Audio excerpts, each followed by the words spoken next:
Well, hello, everybody, and welcome to another episode of the Carrie Roldan Show, where we spend 30 minutes or so per week having conversations that matter to the entrepreneur's body, mind, and business. I'm your host, Carrie Roldan. I'm a wife, a mother, a runner, a personal growth junkie, a best-selling author, your business BFF, and intuitive guide on this crazy entrepreneurial journey that we are all on. And I am so excited about today's show. I'm excited about the topic, which I've tentatively titled, we'll see at the end of this show if this title sticks, but for now, I've titled this show, The Game of Life and Business. I'm super excited about my guest because she's one of my original business BFFs. And I'm super excited about today's sponsor because it happens to be a product that is a product of my guest's brilliance, if that makes sense. So today's show is sponsored by Angels, Peacocks, and Butterflies, 100 Days of Miracles Business Edition. It is amazing. Let me do this. I'm just going to keep talking if I don't look at my notes for it. And I wrote something that I was kind of proud of today. So this game, Angels, Peacocks, and Butterflies, 100 Days of Miracles Business Edition, is designed for you to create possibilities and miracles in your business every day. You guys, I play it regularly. And what I love about it is that it is this invaluable tool. It's this invaluable tool that ensures that my daily actions come from my higher self. And I think that we'll probably talk about when I played today and the epiphany that I already had, how it put me in the direction that I needed to go. It gave me the perspective that I needed to stay in alignment. Anyways, it's a super valuable tool. So if you want to get your very own version of this, which by the way, you do, go to carrieroldan.com/miracle game. And I will put that link on the screen right now for those of you who are watching on Facebook Live or YouTube. And now I want to introduce you to my guest for today because she's amazing. I love her. You're just going to love her too. So let me read you Jean's bio because Jean Berry is our guest today. So as a lifelong game lover, Jean Berry brings fun, energy, and laser-like clarity to business processes. She's an accomplished creative entrepreneur, international speaker, intuitive artist, and spiritual guide who teaches heart-centered business owners how to align their businesses spiritually for success. She's so good at this. Okay, to assist business owners in getting out of their heads and out of overwhelm, she invented a game called Angels, Peacocks, and Butterflies, 100 Days of Miracles. This game allows business owners to create daily right-brained and fun to implement business action plans that cause miracles. In addition, Jean facilitates coaches and authors in the creation of branded games for fun and profit. She lives in Austin, Texas with her husband, Dale, and dog. I think this might be the very best dog name I've ever heard. And dog Razzle-Dazzle. So Jean Berry, I am so excited to have you on the show today. Let me put your beautiful face on the screen. There you are. Say hello. Hello. I am so happy to be here. Thank you for inviting me. Yay. Well, I'm happy you're here too. And I think I want to tell everybody before we even get started, maybe you can tell everybody because I've been talking for a while here, the story of how we met and just decided that we were business BFFs. Well, that was actually one of those fabulous stories of synchronicity and miracles just opening up and knowing the right person that you need to hang out with. So both Carrie and I were at a big event. There were probably 300-400 people there. They were having a little round circle of networking, and Carrie plopped down in the circle I was sitting at. And, from that moment, we said, we have something magic going on between our energy, like we knew. And we said, you know what? Let's link arms and ensure that both of us are successful. Let's just link arms. And I get goosebumps just saying it because you actually followed up on that and called and said, and it's been magic, right? amazing things have happened because of that. Yeah. Well, and what was so great about that is that, Jean just had this energy, which you're about to see. She is playful, warm, and inviting. And she was saying, I help people create miracles in their business. And we were at this businessy place, right? Where like the idea of creating miracles in business was kind of poo-pooed. And I was like, ooh, you're my person. And well, right, there's a system for that, right? It didn't fall in the system of that. Yeah. But we physically locked arms. And then you're right, we did follow up. Jean was, that moment was actually what prompted me to start what is a component of my business, which is my Team BFF. But today we're here to talk about you, Jean, and what you do. And I love it, right? We've been masterminding together for a couple of years now. We've each been an integral, I'm having trouble with my mouth today, integral, there we go, part of each other's journeys. But I'm so excited to where yours is right now and the direction that you're heading. I think a lot of people listening and watching are going to be really excited about it. But can you tell me how you came to do what you did? Like, where did this game even come from? Like, how did you come to develop it? And now a huge component of your business now is helping other people create and license their own games. So can you tell me how you got here? Well, yeah. So of course, as many creatives, it's a long meandering path, right? But it actually fully started many years ago when I met a woman who actually was going through breast cancer treatment. And we decided to find out who gets a miracle, who heals and why, who gets that miracle. And we went on this journey and studied with gurus, and we traveled all over the world, sat in the desert in Sedona. She went to China, I went to Kauai. We had all of these experiences and all these little gems of little pieces sticking out for us that said, what are those little pieces? And when all added together, make miracles. And what I realized is that I could pull little pieces from each one and make something that was meaningful and easy.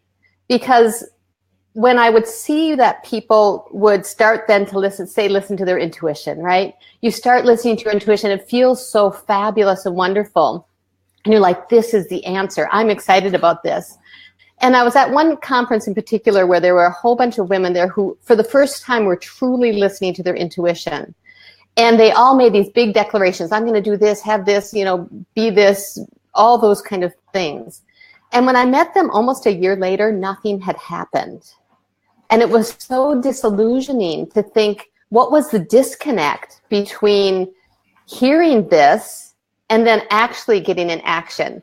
And so it was that bridge of pulling those little pieces that I had learned along the way and said, what are those things that make it easy and fun, but then also make it happen? Okay. So what I want to ask is, okay, so what are those things that make it? Because I'm a huge believer in, if you follow your intuition, it will guide you where you need to go. And maybe I'm missing the pieces. Maybe I'm not even aware. I mean, you and I just discussed how your game helped me this morning, and I think maybe this might be a great way to talk about that. But I'm missing from like, okay, well, if I'm listening to my intuition, so what is it? That people's intuition weren't giving them action steps? This is the part I'm confused about. Well, right. The breakdown is often when we get inspiration, then our brain steps in and says, nah-uh. What? Yeah, right. That's, are you kidding? Who do you think you are? Or you don't know how to do that. Or I've never done that before. Or my friends aren't doing that. Or what will people think of me? I mean, it's a myriad of things that start to happen that instantaneously negate that inspiration. And so when you're in these fabulous places, especially when you travel to a retreat or something like that, and you get really, really clear and you think, oh my gosh, my life's going to change. And then it doesn't, because when you get home into your regular environment, your patterns of being keep you doing exactly what you've always done. Oh, now it makes total sense. Yeah, I totally get that. For those people who are watching this on video, they're watching me like nod and say, oh, yes. Oh, of course. We've all experienced that. I find that it's such an interesting phenomenon, actually, where something will feel so good in our body and it will have such certainty. And you know, when this happens for me is like when I wake up in the middle of the night, or I'm like somewhere between sleep and wake, I'm like so clear. Like things are crystal clear in those moments. But then by the time I wake up and enter my real life, they seem silly, or I've forgotten them, or like my brain has stepped in and put the kibosh on those things. Okay, go ahead. Right, because there's, first of all, you have to believe it, right? And you have to trust it and then get an action on it. That's a lot of leaps to take. Yeah. And so especially for big dreams, it's nearly impossible to step forward into those things in the big kind of way that we kind of dreamed of it. We saw it all done. And in the matrix of time, it is done, right? It's completely done. And that's the piece that our physicalness here in our brain says, no, I have no evidence of that. There is no evidence. So now we need validation. So if you can get some validation and take a little step that feels good, it can move us forward. Now, that's not to say if you want to take a big step, go for it. Like if you feel that compelling, I got this, let's go. But it's in those stuck places that if you can take a little step, that it impacts the world in the biggest way. Oh my gosh, so true. And that's, I think, what stops so many of us. I know that's what stops people like me. So I will admit to being a visionary. I am a big picture person, which is great. I mean, that's why clients come to me, right? They're stuck in the little picture and I'm like, hold up. Like, I know I can see where this is going. But it's also, right, your greatest strength is often, it's always a double-edged sword, or is often a double-edged sword.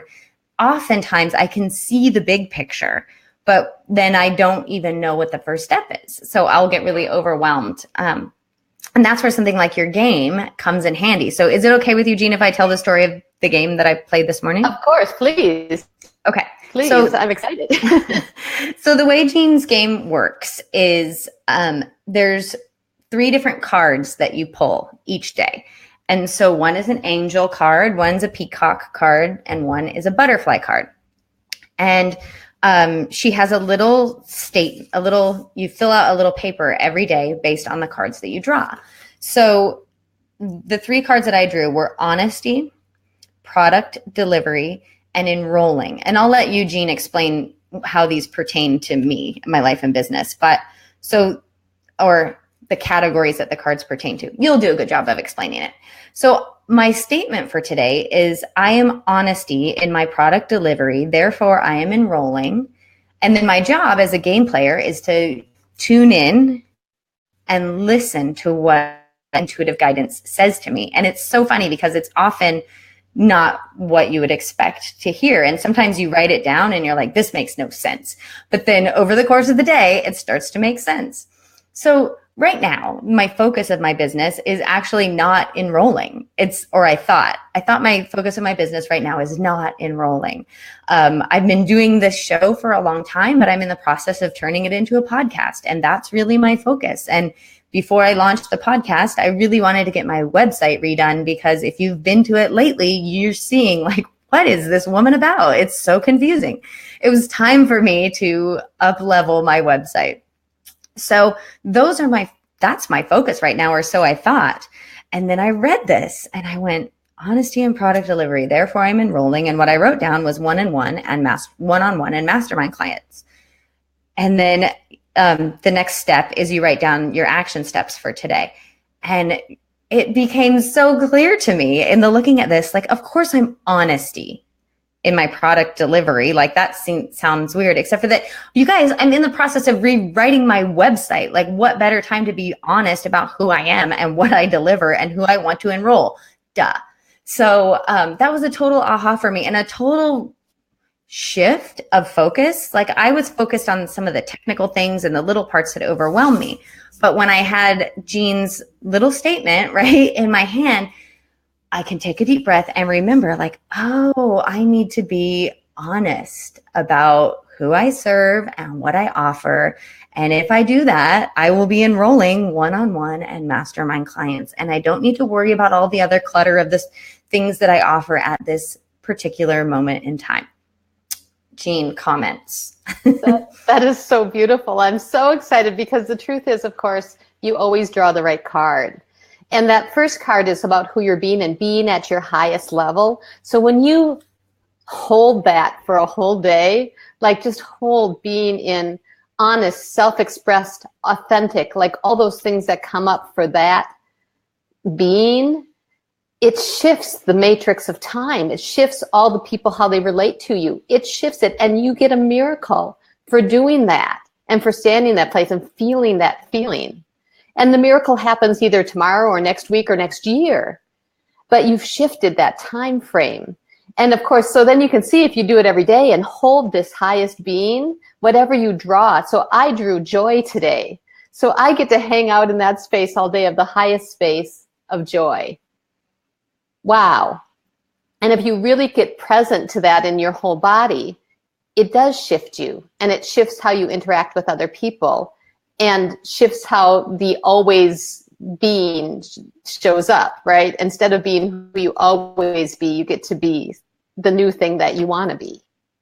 Well, yeah. And like, so you shifted into joy, which is perfect because you're doing this interview with me today, and who knows what else you're doing, but you get to do it joyfully, right? And for me, what could be more important when doing the tasks that I happen to be doing today, which are, I'm working with a one-on-one client, which clearly I'm going to need to be honest, but in the writing of my, what I do and who I serve, like getting super honest, like what could be more important than that?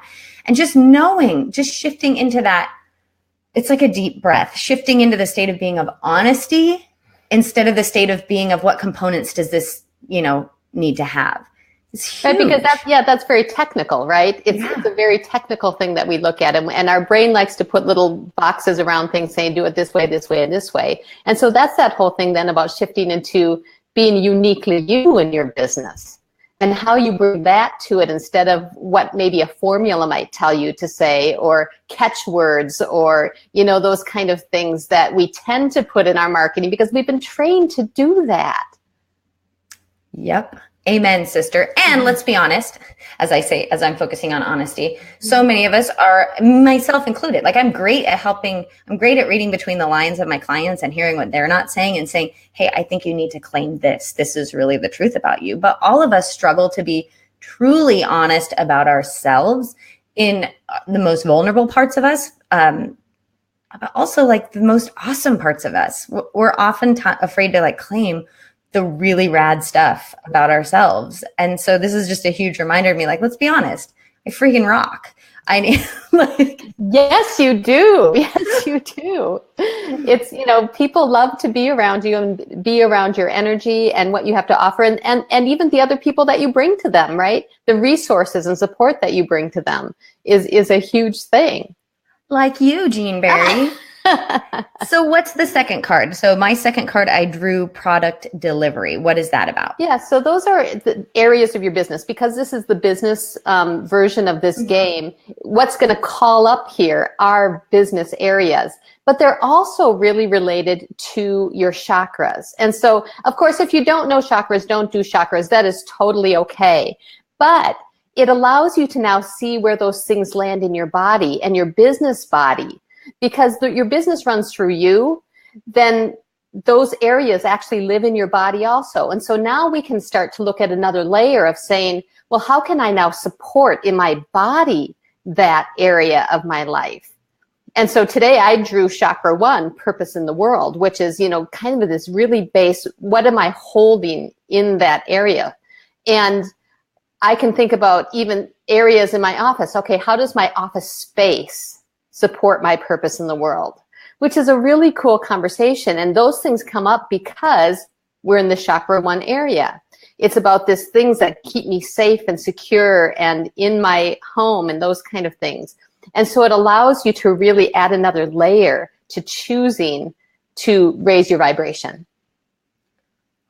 All the time I played this game, I haven't always paid that much attention to it says on the card, right? It says chakra, whatever. And then the phrase, I've never paid that much attention to the chakra until you just explained it that way. Like I think product delivery was chakra 5. 5. Yeah. Yeah. Which, makes sense for me today, right? Yep, it's throat chakra, right? And so it's about speaking your truth. It's about really holding in your words what is true and how you take care of your clients and all of those kind of things. So it's really exciting that you both pulled honesty and chakra 5 at the same time. Well, that's the miraculous part about this game. That's why I wanted to have you on. That's why I'm excited about it, is because so many people want to listen to our intuition, right? But we have trouble with, like you said, minding that gap, right? And you can hire someone to help you, right? But this is such a practical daily thing to do that I'm hoping that as you guys are hearing Jean and I sort of unravel ours, you're going, holy crap, each of them drew the perfect thing for them today. Right. And it really grounds this idea of listening to your intuition. It's out there, pay attention. Like, it gives you something to hold on to. It's literally like, I turn it into a form of a to-do list. It's literally a little card that I have with me to go, okay, this is my focus for today. So then the third line, which is the peacock card.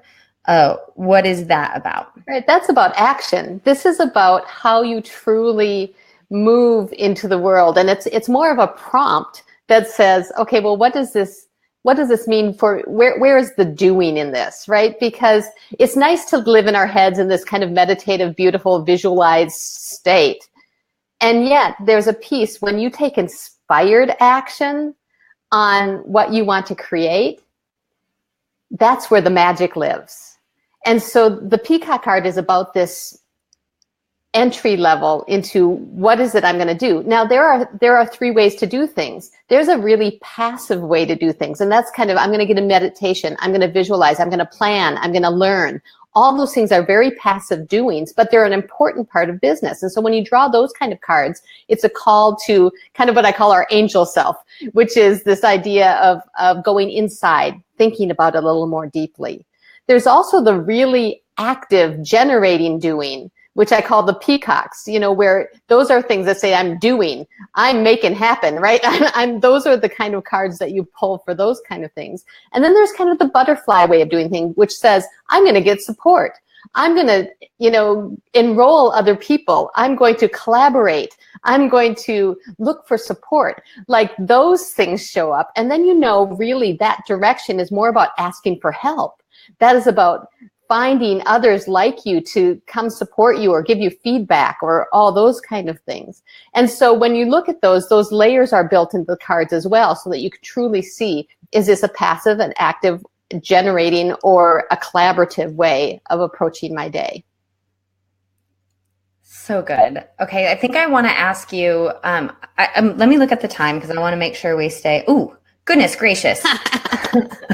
Okay, we've got to get moving. So what I want to say about all of this, you guys, is if this sounds intriguing or enticing, I encourage you to go to carrieroldan.com/miracle game and get yourself a copy.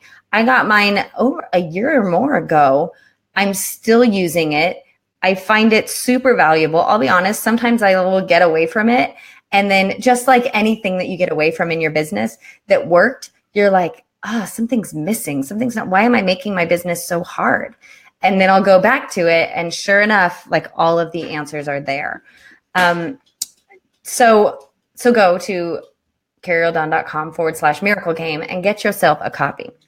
So Jean, we started talking about, how you got here, right? Which it sounds like you just wanted to mind the gap. You wanted to help people. You wanted to give them something tangible so that they didn't come back a year later knowing what their purpose was and no closer to achieving it, right? Or no closer to having accomplished anything in that direction. How did it become a game? And like a physical, tangible game? I mean, don't give me all the dirty details, but how did it become a game? And then how did that turn everything? I introduced you as a lifelong game lover, and I've watched you for the past few years, like, basically turn everything in your life and business into a game. So since the start of the show, we sort of talked about that. Like, how does one do that? Well, right. Because, of course, at the very beginning, I know that people don't do things unless they're fun or they are motivated in another way. And so it has to be easy, fun, and fast, right? And engaging and all those kind of things. So having all those components in a worksheet usually doesn't happen, right? No. Yeah, it just doesn't happen. Or a spreadsheet, right? We're going to make a spreadsheet and be motivated. Oh God, no. And so the journey to the game, of course, for me was actually quite long because, the first thing that happened was I wrote it out on index cards and started playing it with some of my clients, and it was working. And yet there's still all those things in your head, the way you always be, that keeps showing up in those kind of things. And so it took me a lot longer because I didn't have a game like this to play. I didn't have support in that. I was just figuring it all out.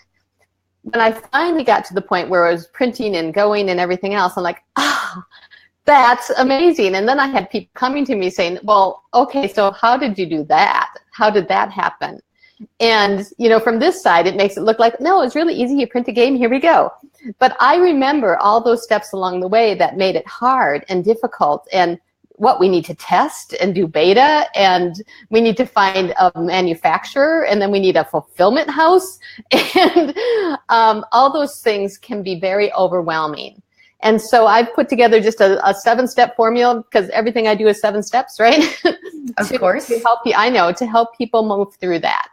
And it's been really exciting to gamify all kinds of processes. We've built games around some things that I never ever expected that I'd be able to build a game around.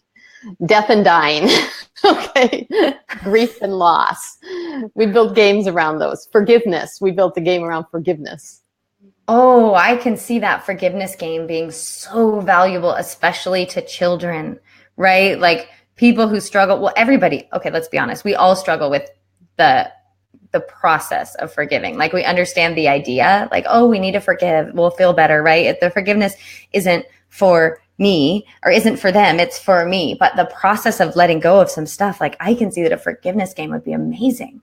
And I was thinking about all the people I know and my current clients and like how they could turn parts of their businesses into a game. But maybe because I think it's so obvious, I want to ask you, why would someone do that? Why would someone take their signature process or something they help people through? Why would they want to turn it into a game? Yeah, well, there's 3 main reasons that people turn things into games. One is for marketing. It sets you up as an expert. It opens up your marketing funnel and makes you look more fun and interesting than you were before. And it also is very compelling. It's a great lead magnet or lead generator. From that level. And so when we start in game development, we look at, well, where in your marketing funnel do you need a game? So the first place is lead generation. Some people really, that's the hole in their funnel, and that's where they want to fix it. And so we give them a game for that. Some people have a heart of the business game, which is truly about what is the culture of my business? Is it about fun? Is it about engagement? Is it about all those kind of things? And do I have a little hole in there, in my brand that needs to be filled? So that's the heart of the business game. And then there's engagement games. That's for people who lose people along the way. They're pretty good at the upfront stuff, but then they need to keep people engaged. And so a game will do that because it sits on someone's desk and they play it every day or once a week or whatever it is, whatever the format of that game is. And it keeps you front of mind. And so it keeps engagement. And so those are the 3 major ways that people use games in their businesses. I am in love with all of this. I'm in love with this idea that, in at least the industry that I'm in, right? But a lot of industries, people are told you need to have a book. You need to have a book. A book will establish you as an expert. And while I don't disagree with that, I happen to have a book. And I'm in the process of writing another one because just one more thing to do, right? But there's this, for some people, for me, writing a book is not hard. For me, writing a book feels good and fulfilling and creative. But so many people, right, the idea of writing a book is like the worst thing ever. And the idea of a game, like seems like it would serve the same purpose or even a better one, because a book you read once and then it's on the shelf. I'm playing Jean's game all the time. If you're watching, if you can see this, like this box is, I don't know if you can see it on video, but it's seen its fair share of food spills and wrinkles and all of it, because it doesn't get put on a shelf, right? It stays where I'm going to use it daily. But just there's a certain personality of person who, like, they don't see themselves as an author, right? But they can see themselves engaging people in a game. I love it. I love it so much, Jean. We are just out of time. So I didn't even ask you the question that I ask most people. So I'm going to ask it as sort of a closing question, which is, on this show, we have conversations that matter to the entrepreneur's body, mind, and business. So what is the conversation that entrepreneurs need to be having and they're not? Oh, that's so fabulous. I think it's how to be more me, how to have more fun and ease, how to be the embodiment of your own work, how to really hold all of those pieces and play what I'm going to call the infinite game. I didn't make that word up. It's from another book, but it's the game that you keep playing. And so how do we stay engaged with joy in the business of our business and all the ways it changes and iterates? There's one thing that stays constant, and that's you. And so by putting that in a fun context, the game of you, right? We can now say, okay, we're going to change the rules now, or we're going to change the pieces now, but it's all still you. And so the idea of you as the game of your business is a really cool, authentic conversation. I don't even know if you did this on purpose, Jean, but you just brought us back to the title of today's show, right? The game of life and business. And you are taking it into, like, the game of life and business is the game of playing at being you. So awesome. So good. All right, you guys, if you need help with the game of playing and being you, and really, I mean, think about what we all really want. Like, we want the deliciousness of the experience of being ourselves. That's why we want to, have an impact with our gifts and talents. That's why we want to make $1 bajillion, is because we want to relish in the experience of being ourselves, being in the world as this expression, this human expression of our soul. And it's just such a beautiful way to look at it, Jean. Thank you so much for being here and sharing your wisdom and perspective and your game with us. I'm always so honored to have you as a guest. Oh, thank you for having me. It's been a pleasure always. All righty, guys. So I want you to get the game. It's Angels, Peacocks, and Butterflies, 100 Days of Miracle Business Edition. I'm assuming that those of you who are watching and listening are business owners and entrepreneurs. You can get that at carrieroldan.com/miracle game. If you're watching on YouTube or on a podcast or whatever, the links are all in the show notes. If you want to get a hold of Jean to talk about game development, the best place to start is just at her website, which is jeanberrypresents.com. And again, the links are all in the show notes. So guys, thank you so much for being here. Thanks for watching, and we'll see you next week on the Carrie Roldan Show. Bye for now.